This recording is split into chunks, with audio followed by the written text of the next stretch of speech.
We are firing on all cylinders here because there's so much going on. We've got already 35 minutes into the show. We haven't even mentioned World War III. I'm only kidding, obviously, because it's not really going to be World War III, but front page of the FT, even the Sun's got it on the front page, but the Times as well. Biden will let Ukraine fire long-range US missiles. Donald Trump Jr. has come up and gone, you know, he's going to cause World War III. What's he doing? I mean, this could be his last act as president, couldn't it? Well, maybe. I mean, does he know what he's doing at this point? Let's hope that this is a more targeted, calculated idea. I think it might be. I think because so. It lets Ukraine do something that perhaps they should have been able to do for a while. Yeah. Right? If Russia's allowed to hit inside Ukraine, why can't the alternative happen as well? They've got these bits of kit, and if they do it, it will save Ukrainian lives. And they've been using short-range missiles, haven't they? Right. So they've already fired into Russia, and, you know, the world didn't end. And it lets Trump have another bargaining chip, say, look, Putin, if you don't go back in your box, I'll let this carry on, because it will definitely start to hurt them. Right. But the problem we've got in the West in general, and this is what Free Gear Kia will find when he goes and talks to Xi Jinping of China this week, is that they don't care about our lovely, cuddly, liberal world order stuff. No. All these mad, evil dictators care about is strength. Yeah. And that's why already since Trump's won, the Houthi rebels have said they're standing down. Can you imagine what he's going to think of Starmer standing there with his, you know, we were building the foundations. I mean, what's the President Xi going to do? Right, it's embarrassing even to think about, isn't it? It is. But I think, you know, the point is that America will be leading the way on this because of its strengths in general. And Trump was coming and already said to Putin on a call that, you know, don't escalate this thing.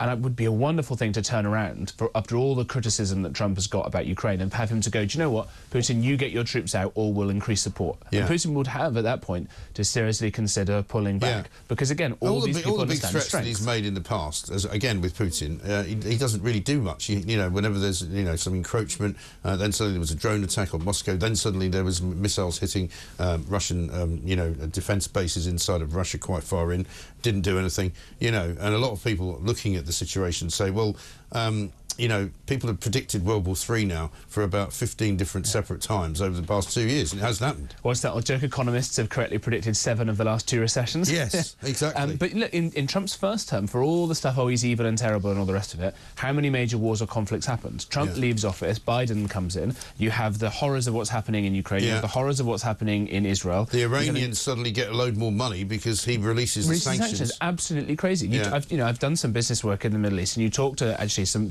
world leaders out there, and they'll tell you quietly they were happier when Trump was in because Iran is such a threat. Well, the Middle East generally very delighted. The only people who are not happy that Trump's been elected are Hamas and Iran. Right. That should tell you something, right? And probably President Xi and Putin as well. Yeah, probably. Oh, and of course, and Keir Starmer, despite the free trade deal we could get if he was better with it. Absolutely right. Now, let's talk about Rachel Reeves, you know, because she is, of course, his second-in-command, effectively. You might call Angela Rayner Deputy Prime Minister.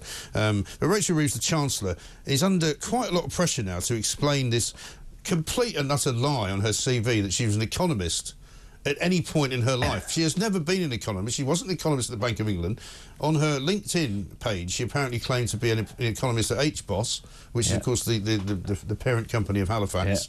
Turns out she wasn't anywhere near being an economist. Well, she's quietly had to go and change her LinkedIn to update some of this stuff, and I think, unfortunately, has been caught doing it. There are screenshots of before and after. Right. But this is not the first time she's done this. She had a book that came out, and it went, oh, it's so wonderful, what a great book. Oh, actually, it looks like she's plagiarised huge amounts of it. On page 2 of that book, by the way, she even spells Angela Rayner's name wrong. Shows her great attention to detail. But this is, I mean, again, it's more indicative of the people that are running this country, that she's willing, and she did this apparently when she was campaigning to win the seat in Leeds West in 2010. She told voters she had, quotes, worked as an economist at Halifax Bank of Scotland to back up her claim that she had economic expertise.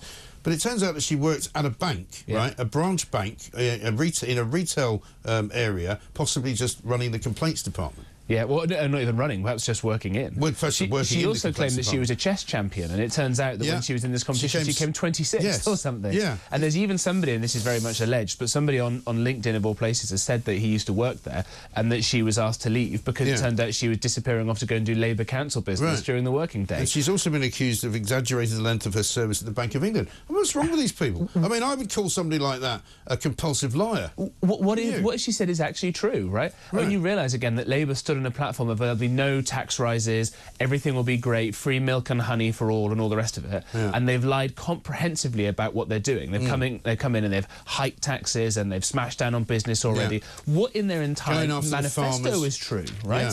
Well, I mean, none of it. Yeah. Because clearly, you know, they haven't really stuck to any of it. All the things they said they would do, they haven't done. They told us they would freeze fuel costs. They told us they would freeze energy bills.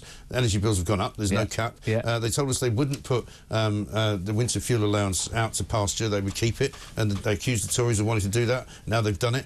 I mean, the list goes on and on and on. Rishi Sunak, the last Prime Minister, was accused of lying when he said that Keir Starmer will destroy Britain in 100 days. Yeah. Of course, he managed to do it in a lot fewer days than that. About 10. I mean, the first 100 days was an absolute disaster. But talking of wasting money, have a look at this story in the page 4 of the Daily Mail. They call it an exclusive. Oh, first of all, before we go to that one, on the same page, Sue Gray. This is a good one. So, you know, she was supposed to be getting this new job as the Prime Minister's envoy. What a pompous way of describing a job. Envoy to the nations and regions. Apparently it all fell through the deal, which she's now not doing, because she wanted even more money.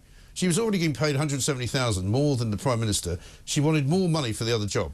It's absolutely extraordinary. I can't understand what's been happening champagne with socialism. This. Yeah, absolutely right.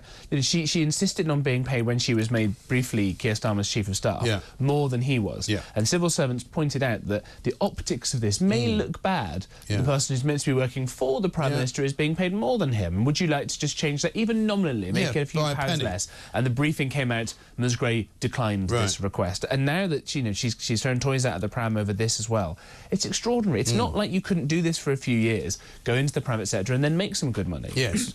It's like Alex Ferguson, very smart man, when he was running Manchester United, I think this is right in saying, always had a deal that whoever was the highest paid player, he would get £1 more. Yeah. Because he was the boss. Absolutely. And he said, that's the deal. He said, otherwise, I'm not staying. Yeah, and that's absolutely right. And that's exactly as it should be. So tin-eared. Yeah. So the NHS, this is their main story on page 4, NHS is being ripped off by private agencies raking in bumper profits from hiring out doctors to hospitals, right?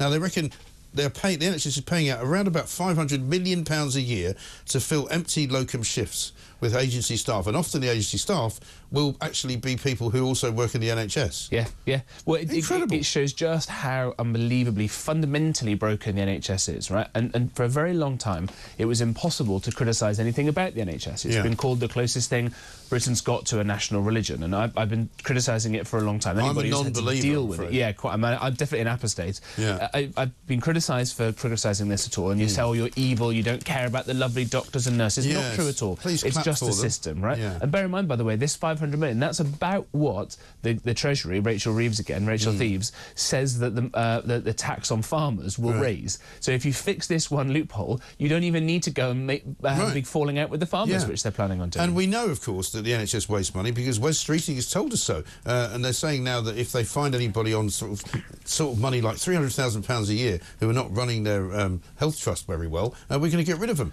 Well, how did it ever get to the point where all this money is going to managers? 300,000 a year is a lot of money to be running something where you're employing nurses on sort of 25, 30,000. Yeah, absolutely right. And look, you know what, we don't do this very often, I certainly don't do this very often, but all credit to Wes Streeting, who is the Labour Health Secretary.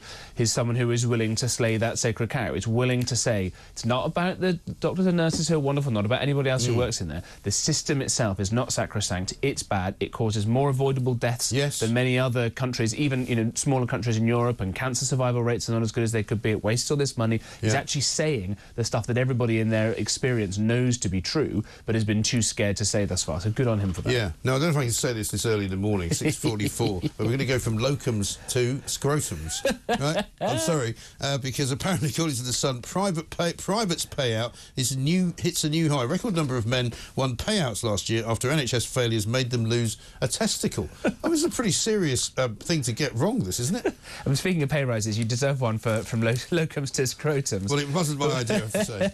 But this happens when you have something like an amputation of a leg. You now have, as a precaution, they will write, literally, on a felt tip pen on your leg, this one. This might be a little bit more difficult to do with testicles, it has to be said. I would guess so. But nevertheless, I mean, a lot of it is about people who should have been diagnosed earlier as well. And had they been diagnosed earlier, it wouldn't have been necessary. Of course. But some of them are apparently just what they're calling unnecessary operations. Yeah, a bit of a balls up. Yeah, it really is. Very good. 1-1. I think, there.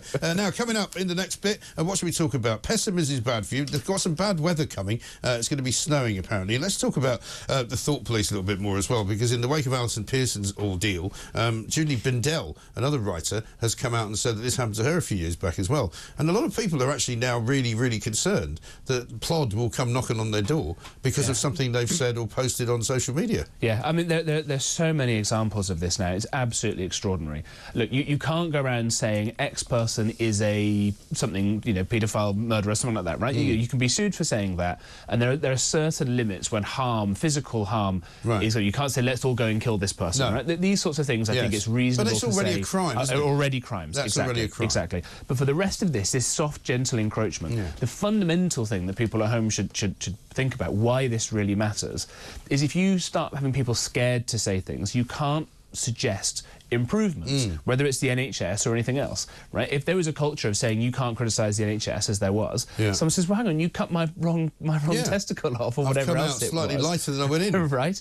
You know, you want somebody to be able to highlight that and point it out. The same for an individual level as it is for a society level. If you start saying, maybe it's bad that we care more about illegal immigrants going around doing these terrible things who shouldn't be here committing crimes, which is some horrendous examples just from this weekend of that. You say you can't dare criticise them. Well, then you're just going to have more people going committing these crimes, right? It's not just a nice to have free speech. It's a fundamental cornerstone of our civilization because it's the only method we've got for course correction when things go wrong. And when you clamp down on that, it causes all sorts of other terrible things to happen. Absolutely right. And of course, what they forget, these bleeding politicians, is that they've been elected by the people. They're not put in charge of the country, you know, to run it like some kind of oligarch where you don't get a say. You know, you're working for us, so we put you in there. I mean, not in my case personally, but in order for you to carry out the things that you said you would do, and also to steward the economy, to steward the country, and not do anything bloody stupid. Well, so far, it's not going terribly well. How about this? From Lisa, she said, great show, Mike. Just wondering how many staff Starmer has taken with him to the G20, because I meant to mention this earlier. Apparently he had 470 staff with him at COP29. I mean, that is ludicrous. Can you imagine the cost of that, she says? 470 people to go to a completely pointless conference in Baku where he threatened something or threatened to do something which he won't be able to do, which is to reduce our carbon footprint by 81%.